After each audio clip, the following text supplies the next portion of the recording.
నమస్తే. శ్రీ గురుభ్యో నమ. శ్రీమాత్రే నమ. శ్రీమాత శ్రీ మహారాజ్ని శ్రీమత్ సింహాసనేశ్వరి చిదగ్నికుండ సంభూత దేవకార్య సముచిత ఉచిద్భాను సహస్రాభ చతుర్భావ సమన్విత రాగస్వరూప షాఢ్య క్రోధాకారాంక్షోజ్వల శ్రీమాత్రే నమ. మనకి తప్పనిసరిగా గ్రహాలు అనేటువంటివి చలనంలోనే ఉంటాయి కాబట్టి గ్రహ మార్పు జరుగుతూనే ఉంటుంది. కొన్ని గ్రహాలు తొందరగా మారుతూ ఉంటాయి, కొన్ని గ్రహాలు చాలా నెమ్మదిగా మారుతూ ఉంటాయి, కొన్ని గ్రహాలు మధ్యమంగా మారుతూ ఉంటాయి. అలాంటి గ్రహాల్లో కుజుడు 45 రోజులకు ఒక్కసారి ఒక రాశి నుండి ఇంకో రాశిలోకి మారుతూ ఉంటాడు. మరి కుజుడు మారినప్పుడు ఇబ్బందులు ఉంటాయా, లాభాలు జరుగుతాయా అంటే ద్వాదశ రాశుల్లో కొన్ని రాశులకి మంచిది జరగడం, కొన్ని రాశులకి ఇబ్బంది కలగడం అనేటువంటిది సహజ సిద్ధం. ఏ రాశి ఏ గ్రహం ఎటు జరిగినా కూడా కొన్ని రాశులకు మంచి, కొన్ని రాశులకు చెడు, కొన్ని రాశులకు మధ్యమంగా ఉండడం అనేటువంటిది ముఖ్యమైనటువంటిది. ఆ రకంగా చూస్తే మరి ముందుగా కుజుడు సంచారం వల్ల మరి ఏ రాశులు లబ్ధి పొందుతాయి ఏంటి అన్నది పక్కన పెడితే అసలు కుజుడి లక్షణాలు కనుక చేసుకుంటే కుజుడికి కోపం, గొడవ, ఒక రకమైనటువంటి వీరత్వం, సైన్యాధిపతి అంటూ ఉంటాం సహజంగానే. ఆ లక్షణాలన్నీ ఉంటాయి. కుజుడు బాగుంటే ఇవన్నీ బాగుంటాయి, మంచి ఉద్యోగాలు సైన్యంలో ఇట్లా ఉంటాయి. అలా కాకుండా ఉంటే కొన్ని యాక్సిడెంట్స్ ఇలాంటివన్నీ జరిగేటువంటి పరిస్థితి ఉంటుంది.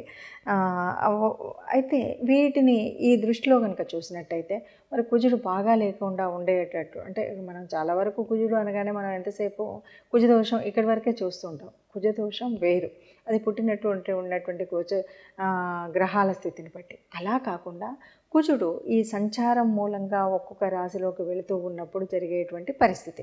అలా చూస్తే కనుక మకర రాశిలో నుండి మళ్ళీ ఆయన ఇంకో రాశిలోకి కుంభరాశిలోకి వెళ్ళాలి అంటే 45 రోజులు ఇక్కడ ఉంటాడు. ఈ 45 రోజుల కాలంలో మిగతా గ్రహాల వారికి, మిగతా రాశుల వారికి ఎలా ఉంటుంది అన్నది మనం చెప్పుకునేటువంటి ప్రయత్నం చేద్దాం. అయితే ఒకటి, కుజుడు బాగున్నప్పుడు భూముల విషయంలో వీటిలో బాగా కలిసి వస్తుంది అంటారు. రియల్ ఎస్టేట్ విషయాల్లో బాగా వస్తుంది. ఒకవేళ యోగించకపోతే, ఒకవేళ బాగా లేకపోతే వీటి వల్ల నష్టం వస్తుంది. కాబట్టి ఈ విషయంలో మనం జాగ్రత్త తీసుకోవడం కోసమే మనం చేసేటువంటి ప్రయత్నము కుజ సంచారం ఎక్కడెక్కడ ఉంటే ఎవరికి ఎలా ఉంటుంది అని చెప్పుకునేటువంటి ప్రయత్నం మనం చేస్తామన్నమాట. అయితే మొదటి 14 రోజులు తర్వాత అంటే మకరం నుండి కుంభంలోకి వెళ్ళినప్పుడు వేరుగా ఉంటుంది. కాబట్టి మొదటి 14 రోజులు ఎలా ఉంటుంది, తర్వాత ఎలా ఉంటుంది అంటే మకర రాశిలో ఉన్నటువంటి వాడు ఫిబ్రవరిలో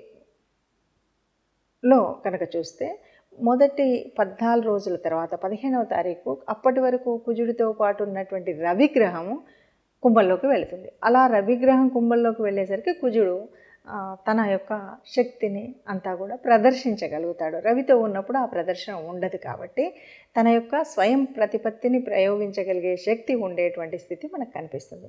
కాబట్టి కుజగ్రహం ఈ 45 రోజుల వల్ల మిగతా ద్వాదశ రాశుల వారికి ఎలా ఉంటుందో చూద్దాం. ఇక తదుపరి రాశి వారు సింహరాశి వారు. సింహరాశి వారికి 6లో ఉన్నాడు కుజుడు. 6లో కుజుడు ఉన్నప్పుడు ఇది ఆరోగ్యానికి కొద్దిగా, అయితే సింహరాశి వారికి ఇక్కడ ఏంటంటే రవికి కుజుడు మిత్రుడు మొదటిది. కుజుడు ఉచ్చలో ఉన్నాడు.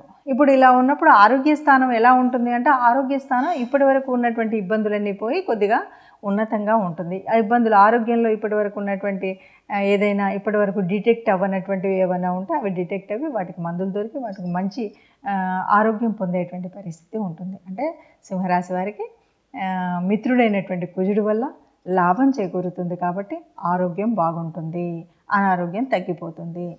కాబట్టి ఈ కుజుడి సంచారం వల్ల వచ్చేటువంటిది లాభమా నష్టమా సింహరాశి వారి కంటే మంచి లాభమే అని చెప్పొచ్చు. ఇప్పటి వరకు ఉన్నటువంటి కష్టం పోయి అనారోగ్యం పోయి ఆరోగ్య స్థితి కలుగుతుంది అని చెప్పొచ్చు. మరి ఇప్పటి వరకు చెప్పుకున్నటువంటి దాంట్లో మీరు చూడగానే ఇది భయపడిపోయి అయ్యో కుజుడు బాగలేదు ఈ 45 రోజులకు నాకు నష్టం అని కుజుడు అనుగ్రహం లేనటువంటి వాళ్ళు కానీ, కుజుడు తన నీచ స్థానంలో ఉన్నటువంటి రాశుల వారు కానీ అనుకోవడానికి వీల్లేదు.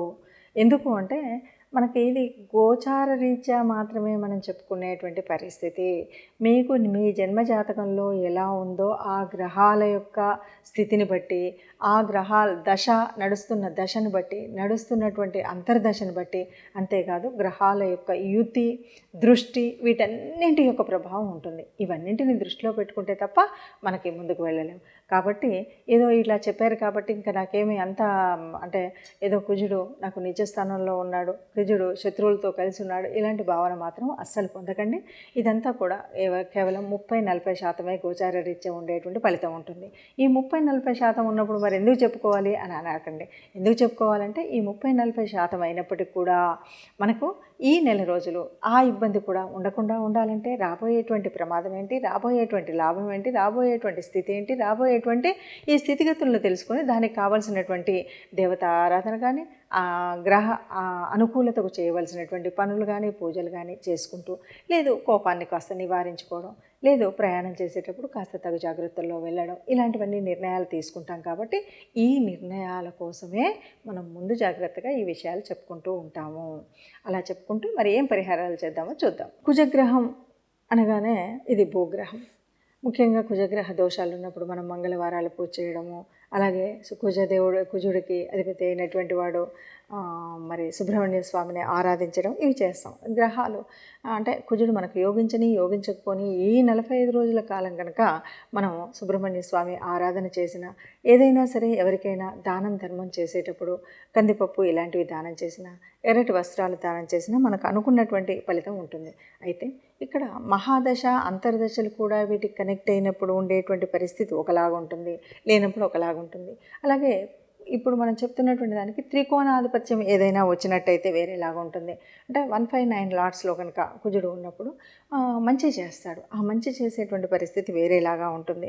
ఈ మంచి చేసినప్పుడు కుజుడు అనగానే భూమికి సంబంధించినటువంటి వాడు, మంచి అంటే ఏదైనా డిసిప్లిన్కి సంబంధించినటువంటి కొన్ని ఉద్యోగాలు ఉంటాయి, అంటే రక్షణ విభాగానికి సంబంధించినటువంటి ఇటువంటి వాటిలో ఉన్నటువంటి వాటిలో ఎప్పటికే ఉన్నట్టయితే మంచి ఉపయోగాలు ఉంటాయి, మంచి వృద్ధి ఉంటుంది.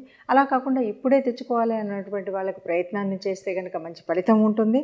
అలాగే భూముల వల్ల రియల్ ఎస్టేట్ వల్ల మంచిగా కలిసి వచ్చేటువంటి పరిస్థితి ఉంటుంది. అలా కాకుండా ఉన్నట్టయితే కొద్దిగా గొడవలు కోళ్ళు చిన్న పని చేసినా కూడా ఏదో ఒక దెబ్బ తగిలించుకోవడం ఇలాంటివి కూడా ఉంటాయి. కాబట్టి ఇక్కడ మనం చేయవలసినటువంటిది ఏమిటి అంటే, ఇప్పటి వరకు విన్నటువంటి దాని మూలంగా మనకు అనుకూలించేటువంటి గ్రహం అయినా కాకుండా తప్పనిసరిగా గ్రహ అనుగ్రహం పొందాలి. కాబట్టి కుజ ఆరాధన ప్రతి మంగళవారం తప్పనిసరిగా సుబ్రహ్మణ్య స్వామిని ఆరాధించడం, అలాగే మనకు తోచినంత వీలైనంత ఏదైనా పేదవాళ్ళకి దానం చేయడం అనేటువంటిది, ముఖ్యంగా కందిపంపుకు సంబంధించినటువంటిది.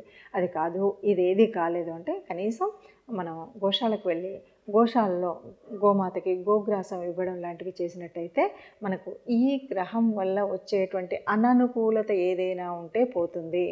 శుభంగా అనుకూలత వల్ల వచ్చేటువంటి శుభ ఫలితాలు మాత్రమే వస్తాయి. ఇది దృష్టిలో పెట్టుకొని అందరం కూడా ఈ కుజ అనుగ్రహం పొందడం కోసం ప్రయత్నం చేద్దాం. నమస్తే.